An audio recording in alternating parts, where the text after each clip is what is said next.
느헤미야 6장에서 이제 비로소 성벽이 준공이 되고 또 문짝을 달고, 그러므로 느헤미야가 52일 만에 예루살렘 성을 중건하게 되었다라고 하는 것을 어제 우리가 함께 살펴보게 되었습니다. 오늘 본문 말씀 1절을 제가 다시 한번 읽어드리겠습니다. 성벽이 건축됨에 문짝을 달고 문지기와 노래하는 자들과 레위 사람들을 세운 후에, 예루살렘 성이 완공된 이후에 성벽에 문을 지키는 문지기를 세우고 또 노래하는 자들 레위 사람들을 세웠다, 이렇게 말씀하고 있어요. 문지기도 레위 사람이요, 노래하는 사람들도 레위 사람이고, 레위 사람도 레위 사람들입니다. 레위 지파가 모든 일을 감당하게 되었다라고 하는 것을 말씀하고 있습니다. 그런데 우리가 한 가지 주목해 볼 것은, 원래 레위 지파가 문지기의 사명을 감당하는 것은 맞는 일인데, 그런데 그 문은 원래 어떤 문을 지키는 것입니까? 성전의 문을 지키는 거거든요. 레위 사람들이 문지기의 사명을 감당할 때 성전의 문을 지키는 거예요. 이방인들이 성전 안에 들어올 수 없도록 성전의 문을 지키는 것이 레위 사람들의 역할인 것입니다. 그런데 느헤미야 7장 1절에서는 성전이 완공된 것이 아니라 이제 예루살렘 성이 완공이 되었는데, 예루살렘으로 들어가는 그 문이 한 10개 정도 있었거든요. 그런데 그 문의 파수를 누구에게 맡긴 거예요? 레위 지파에게 맡겼다는 거예요. 레위 지파에게. 이것은 우리에게 무엇을 보여주고 있습니까? 느헤미야가 예루살렘 성전과 예루살렘 성을 동일시했다는 거예요. 동일시. 그러니까 예루살렘 성이 거룩한 성인 것이죠. 그러니까 거룩한 예루살렘이잖아요. 그래서 이 부분은 제가 이미도 느헤미야 말씀 초반부에 설명을 드렸습니다. 예루살렘이 왜 거룩한 성이었습니까?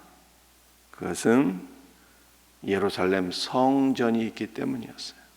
성전이 있기 때문에 그 성전이 위치한 예루살렘도 거룩한 성이었고, 느헤미야는 성전과 예루살렘을 동일시해서 예루살렘 성의 문지기로 누구를 세웠어요? 레위 지파 사람을 세웠다라고 성경이 말씀하고 있는 거예요.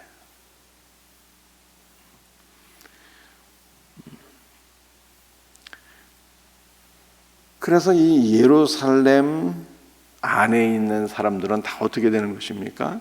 다 거룩한 백성이 되는 것이죠. 거룩한 백성이 되는 거예요. 그래서 거룩은, 성경이 말씀하고 있는 거룩은 무엇인가를 다시 한 번 더 기억할 수 있기를 바랍니다. 성전 안에 들어오면 거룩한 거예요. 뭐든 다 거룩한 거예요. 재물도 거룩해지고 사람도 거룩해지고 모든 금은 동철도 다 거룩해지고, 예루살렘 성도 거룩하고, 그러니까 성 안은 거룩하고 성 밖은 거룩하지 않은 거예요. 그래서 이것을 우리가 영적으로 적용하게 되면, 우리가 예수 그리스도 안에 거하면 거룩한 것이고,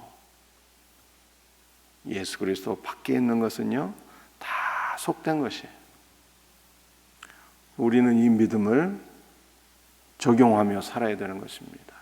하나님께서 저와 여러분을 바라보실 때 누구를 거룩하시다 하십니까? 우리가 예수 그리스도 안에 거할 때, 예수님께서 내 안에 거하실 때 하나님께서는 그 영혼을 바라보시고 거룩한 자로 인정하시고 간주하시고 여기시는 거예요. 그러므로 우리는 이 믿음으로 살아야 돼요. 아버지 하나님께서 나를 의롭고 거룩한 자로 여기시고 간주하시는 것처럼 우리도 내가 예수 그리스도 안에 거할 때 예수께서 내 안에 거하심으로 말미암아 나도 나를 의롭고 거룩한 자로 여기며 살 때 그 여김이 실제가 된다니까요. 실제가 돼. 이와 같은 은혜가 있기를 주 예수의 이름으로 축복합니다. 2절 내 아우 하나니와 영문에 관한 하냐냐가 함께 예루살렘을 다스리게 하였는데 하나니는 느헤미야의 친동생이에요.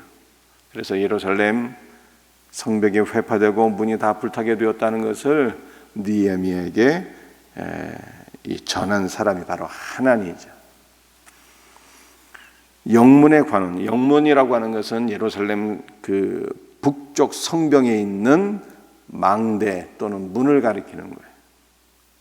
영문에 관한 하냐냐가 함께 예루살렘을 다스리게 하였다. 느헤미야가 다스린 게 아니고요. 느헤미야를 둘러싼 많은 소문들이 있었잖아요. 느헤미야가 영모하기 위하여, 왕이 되기 위하여 예루살렘을 중건한다라고 하는 이 거짓된 소문들이 있었기 때문에 느헤미야는 자기가 예루살렘을 다스리기를 원치 않았어요. 그 대신 신실한 두 사람을 세워서 예루살렘을 다스리게 했는데 하나는 자기 동생 하나니였고 또 한 명은 영문에 관한 하나냐였다. 이 둘이 예루살렘을 다스리게 하였는데 2절 하반절 하냐냐는 충성스러운 사람이었다. 이렇게 말씀합니다. 충성스러운 사람. 느헤미야가 하냐냐의 충성됨을 보고 그를 예루살렘의 통치자로 세웠다. 이렇게 말씀하고 있어요. 여러분들 성경이 말씀하고 있는 충성이라고 하는 것이 무슨 뜻일까요? 그것은 단지 열심을 내는 것이 아닙니다. 그런 뜻이 아니에요. 충성이라고 하는 단어가 에메트라고 하는 단어인데 에메트는 세 개의 자음으로 이루어졌어요. 그런데 첫 번째 자음이 히브리어 자음의 첫 번째요. 두 번째 자음은 가운데 있고 마지막 자음은 맨 마지막에 있어요. 충성이라고 하는 것이 무엇인가 하면은 우리 예수님께서 이렇게 말씀하시잖아요. 나는 처음이요 나중이라. 처음이요 나중이라. 처음과 나중이 한결 같은 것. 이게 충성이거든요. 처음과 나중이 변함이 없는 것. 이게 충성이에요. 그런데 처음과 나중이 한결같고 변함이 없고 진실된 분은 오직 예수 그리스도 한 분뿐이 없어요. 그 예수님께서 충성이시라. 그러므로 성경이 말씀하고 있는 충성은요, 주 예수께서 내 안에 계시고, 주 예수께서 내 안에 계시고, 그분의 은혜로 말미암아, 그분의 역사하심으로 말미암아, 주 예수의 은혜의 손에 사로잡힐 때 참된 충성이 나오는 거예요. 그래서 베드로가 뭐라고 말씀했습니까? 만일 누군가 말을 하려면 그리스도의 말을 하는 것처럼 하고 만일 누가 일을 하려면 그리스도의 능력으로 일을 하라. 이렇게 말씀하고 있는 거예요. 예수 그리스도의 말을 말하고 예수 그리스도의 능력으로 일해야지 이게 충성이 되는 것이지 내 열심, 내 노력, 내 지혜, 내 물질 나가 들어간 것은요 충성이 아니라니까요. 하나님께서 그걸 제물로 여기지 않으세요.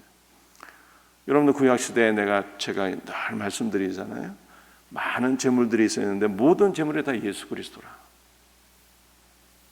그러니까 우리 안에 예수 그리스도께서 계시고 예수 그리스도의 말씀으로 능력으로 사랑으로 우리가 일할 때 이것이 충성이 된다는 거예요. 이것이. 그러므로 오늘 우리는 또 무엇을 구해야 되는 것입니까? 주 예수를 구해야 되는 거예요. 주 예수의 사랑이 내게 넘치게 하시고 능력이 넘치게 하시고 말씀이 넘치게 하시고 주 예수께서 주시는 모든 차원으로 심지어는 물질조차도 주님께서 주시고 주님께서 주시는 모든 차원으로 쓰임받게 하소서. 그래서 주님께서 주시는 모든 차원으로 쓰임을 받는 것이 충성이에요. 충성된 성도들이 되시기를 주의 이름으로 축복합니다.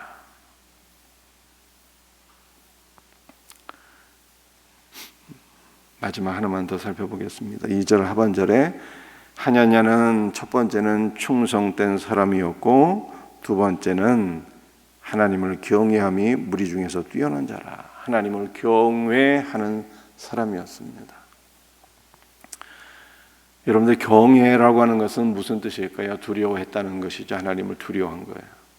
근데 단순한 우리가 사람이 호랑이를 볼 때 두려워하는 그 느낌이 아니고 또 사람이 귀신을 두려워하는 그 느낌이 아니고 성경에서 경외라고 하는 것은 하나님을 두려워하되 하나님을 사랑의 마음으로 두려워하는 거예요. 사랑의 마음으로 두려워하는 것이 경외라고 하는 거예요. 우리가 하나님을 경외하게 되면요, 다른 모든 두려움에서 노임을 받게 돼요. 그 어떤 것도 두렵지 않습니다. 하나님을 두려워하지 않는 자는요, 다른 두려움에 사로잡히게 돼요. 그러므로 오늘 우리는 하나님을 경외하는 마음이 우리 가운데 충만해야 됩니다. 주를 더 깊이 알면 알수록 어떻게 될까요? 주님을 더 깊이 알면 알수록 주님을 더 사랑하고요, 더 두려워하게 되었어요. 그러므로 우리는 날마다 주 예수를 더 깊이 알아가게 하소서. 이걸 간구하고 이것을 소원하고 이것을 위해서 기도해야 돼요. 주 예수를 더욱더 깊이 알아가게 하소서. 그러면 어떻게 된다고요? 다른 모든 것이 두렵지 않은 상황이 되는 거예요. 주님을 더 두려워하기 때문에. 여러분들, 우리가 하나님을 경외하게 되면요, 이 하나님을 경외하는 마음이 사람을 향해서는 사랑으로 나타나게 돼요. 사랑으로. 이 경외가 사랑의 마음으로 하나님을 두려워하는 것이라고 말씀드렸잖아요. 그래서 하나님을 경외하는 자는요, 사람을 향해서는 한없는 주님의 사랑으로 이렇게 나타나게 된다니까요. 그러므로 저와 여러분이 하나님을 경외하는 자가 되어서 하나님을 사랑하는 이 사랑이 사람을 향해서 사랑으로 나타나게 되었을 때, 이 사랑을 받은 자들은 또 어떻게 될까요? 성도를 통해서 그리스도의 사랑을 경험하는 자들은 또다시 그리스도를 경외하는 자가 되는 거예요. 또다시 그리스도를 경외하는 자가 되는 거예요.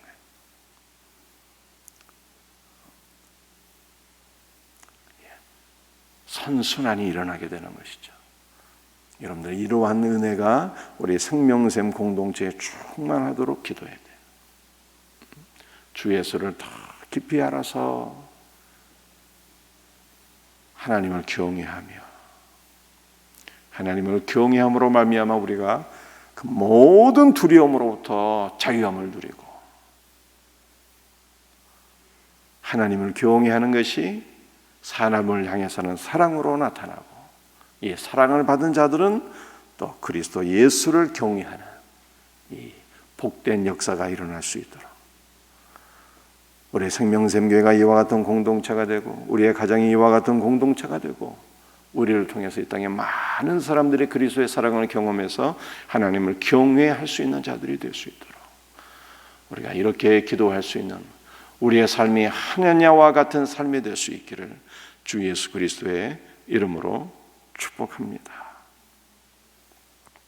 말씀을 마치겠습니다. 오늘 제가 3가지 말씀드렸습니다. 그리스도 예수 안에 거할 때 이것이 거룩한 것이라고. 그러므로 그리스도 예수 안에 거하는 자들, 그런 자신을 거룩한 자로 간주하셔야 돼요. 간주하면 그 간주함이 실제가 되는 거예요. 두 번째, 충성이라고 하는 것은 나의 노력과 열심을 뜻하는 것이 아니라 주님께서 내 안에 계실 때 주님이 베풀어 주시는 자원으로 그분의 은혜와 사랑과 능력과 말씀과 심지어는 물질조차도 주님이 주시는 것으로 할 때 이것이 충성이라는 거예요. 충성. 세 번째, 경외.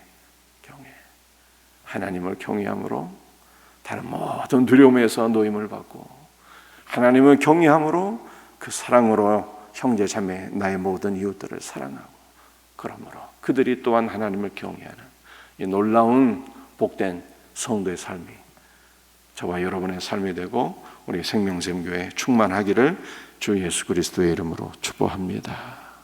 기도하시겠어요? 주 예수님 감사합니다. 오직 주님만이 거룩하신 분인 줄 믿습니다. 주 예수 그리스도 안에 거하고 주 예수 그리스도를 영접한 자는 누구든지 다 거룩한 존재가 된 것을 믿습니다. 이 믿음으로 자신을 여기며 간주하며 살아가는 성도들이 되게 하여 주옵소서. 주 예수 그리스도여, 오늘도 주님을 더욱더 깊이 알아가기를 간절히 소원합니다. 주님을 더욱더 깊이 알아감으로 하나님을 더욱더 경외하는 자들이 되게 하시고 그러므로 하나님 외에는 그 무엇도 그 어떤 존재도 두려워하지 않는 참 자유함을 누리는 우리 성도들 되게 하옵시고 그리스도를 경외함으로 주의 사랑으로 모든 이들을 사랑하며 주님의 사랑을 경험한 자들이 또다시 그리스도 예수를 경외하는 복된 역사가 일어날 수 있도록 주님 도와주시옵소서. 오늘도 주 예수로 충만하기를 원합니다. 주님의 사랑을 사모합니다. 능력을 사모합니다. 말씀을 사모합니다. 주 예수여, 우리 사랑하는 성도들에게 한없는 주의 은혜와 생명을 부어주시고 주님의 모든 차원으로서 쓰임받는 충성된 일꾼들이 되게 하여 주시옵소서. 모든 것을 감사하오며 오늘 새벽에도 특별히 영육간에 연약한 자들을 사랑의 손으로 붙잡아 주시고 영육간에 치료함을 주시고 강건케 하옵소서. 특별히 우리 자녀들, 우리 사랑하는 모든 생명샘교회 성도들의 각 가정의 자녀들을 붙잡아 주시되 수험생들을 붙잡아 주셔서 마지막 마무리 잘할 수 있기를 바랍니다. 주님의 은혜로서 마지막 마무리가 잘되고 진학의 문도 열리게 하시되 이들이 일평생 예수 그리스도를 더 깊이 알아가며 주님의 장중에 사로잡히며 귀하게 쓰임받는 믿음의 자녀들 되게 하여 주옵소서. 감사하옵고 주 예수 그리스도의 이름 받들어 간절히 기도드리옵나이다. 아멘.